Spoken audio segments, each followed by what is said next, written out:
안녕하세요 여러분. 오늘은 보정명령에 대해서 말씀드리고자 합니다. 보정명령은 개인회생 또는 파산 신청을 하게 되면 법원에서 신청서, 기타 서류들을 검토 후에 수정이나 보완할 사항이 있는 들에 대해서 언제까지 보통 14일 이내에 요런 사항에 대해서 수정 또는 보완을 해서 다시 제출해 주세요 라는 식의 의사표시입니다. 보통은 의뢰인으로부터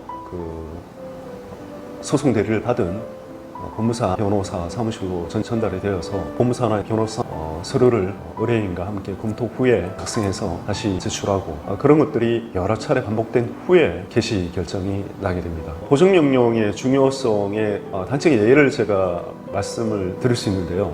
대부분의 개인회생의 기각 보정명령을 제대로 지키지 못해서 기각되는 경우가 거의 대부분입니다. 최근에 저에게 의뢰를 해주신 분이 한 분 계시는데 이분 같은 경우는 기각을 4번이나 당하셨습니다. 4번을 당했다는 것은 개인회생 신청을 4번 했고 4번 기각을 당했다는 의미입니다. 그래서 그 당한 사유를 아시느냐고 했더니 담당하던 직원이 그만둬서 기각이 되었다는 말을 얼핏 들었다, 그렇게 얘기를 해서 어디에 의뢰를 해서 사건을 진행했는지 여쭤봤더니 인터넷에서 광고가 많이 되는 그런 변호사 사무실 의뢰를 해서 그런 곳들에 4번을 모두 기각을 당했더라고요. 사실 이런 경우가 태반입니다. 왜냐하면 이 보정명령은 단순히 서류를 떼서 법무사 변호사 사무실에 전달한다고 해서 진행되고 종결되는 건 아닙니다.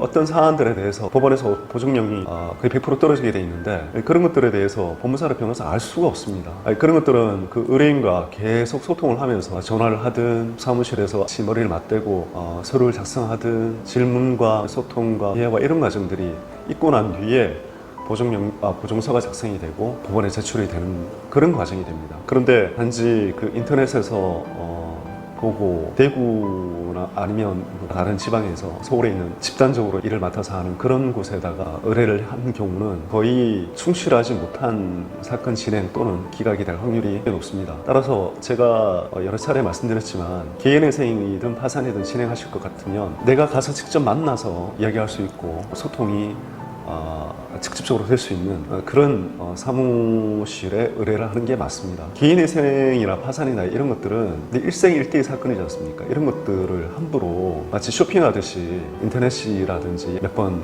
이렇게 쪽지나 전화 상담을 하면서 진행을 하는 것은 바람직하지는 않다고 봅니다. 개인회생에서 가장 중요한 부분은 보정명령입니다. 따라서 이 보정명령을 의뢰인과 또 의뢰를 받은 법무사 간의 어떤 적극적인 소통 이런 걸로 해서 보정명령을 수행을 할 수가 있고, 따라서 그 기간 내에 14일 이내에 법원에 제출하고 이런 과정을 여러 번 거치면서 충실한 그런 개인회생 절차를 진행할 수 있다는 점을 알려드리기 위해서 영상을 촬영하게 되었습니다. 지금까지 시청해 주셔서 감사합니다. 명화 법무사였습니다. 감사합니다.